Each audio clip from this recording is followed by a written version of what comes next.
part 9 in between difference, people right and the left. So basically, you can see now how big corporations rip off people.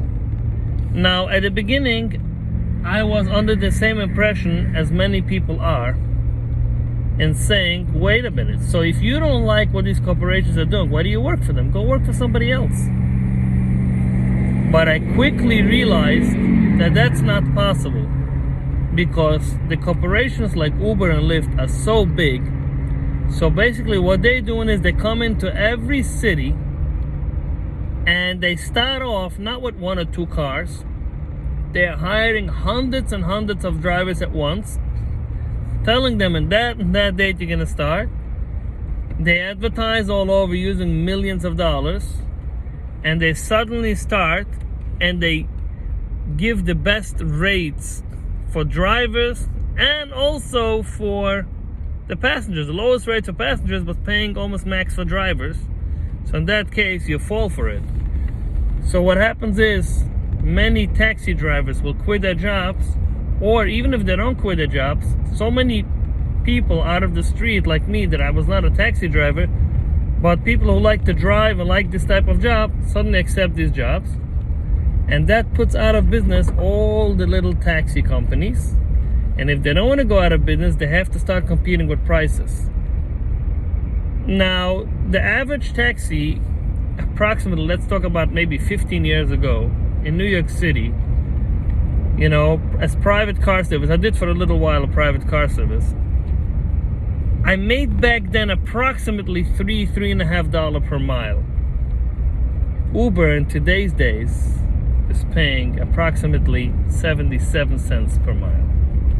Okay?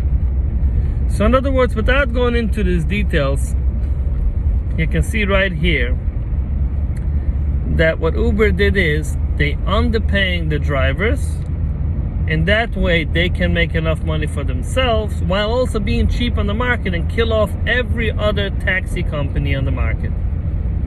So now people say you don't have to work for Uber or Lyft, you can do something else. What are you gonna do? You're already a taxi driver now. By now, okay, I was at a certain point that I already quit my job because I was relying I'll be able to do Uber and Lyft. So I left the city, I went to live somewhere else, and I was relying a lot on Uber and Lyft. I said, even I'm gonna make a little bit, I'm gonna work a lot of hours, I'm gonna make the money, you know? It came to a point where my car was bumping because I didn't have enough money to change my tire. My brakes were squeaking because my rotors were going out and I didn't have the money to change it. I always had to decide, what am I gonna do with the money that I made today? Will I buy rotors? Will I change my brakes? Will I buy a new tire? Which tire is emergency to change already? Or maybe I can still go on a little bit with it? Or should I maybe take off a little bit from that and buy food, you know, for myself and for my dogs? It was a while that I bought only chicken for my dog and sandwiches for myself, basically bread and water. That's what I did for a little while, maybe 2-3 months at least, because I was so tight to money when I left the city. I looked into the area where I went to live temporarily, but again I saw that taxis are not busy there. Nobody orders that, everyone is Uber Lyft. So here's my point that I was trying to come, talking so long about Uber and Lyft, but these two corporations, they just literally came in, they killed off the private market, they took over everything, underpaying the drivers, giving cheap for everyone, for the average person giving cheap, but on the other hand, enslaving the drivers to work for them. So for the public, it's a good thing to have Uber and Lyft, but basically, the people who were working for them were literally slaves.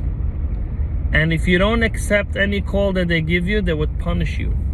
And they never said that openly, but the app would say your acceptance rate is very low. Low acceptance rates can lead you to wait longer for calls, which basically, if you don't take calls, we're not going to give you calls if you choose yourself. So you had to accept every garbage out there. They were giving me calls 20 to 25 minutes drive to pick up someone who goes down the block. That person paid $8 or $9 and I got $3.55 rest of it went for Uber, because it's only service fee that you need, but you almost didn't drive to drop off that person. And I was like, wait a minute, I drove the whole way to go pick up that person. You know how much gas I paid? And what about my time? What about my car wear? Nobody to talk to. If you call them up, they're like, oh, I'm so sorry, sir. Anything else I can do for you? Can't even speak English, most of them.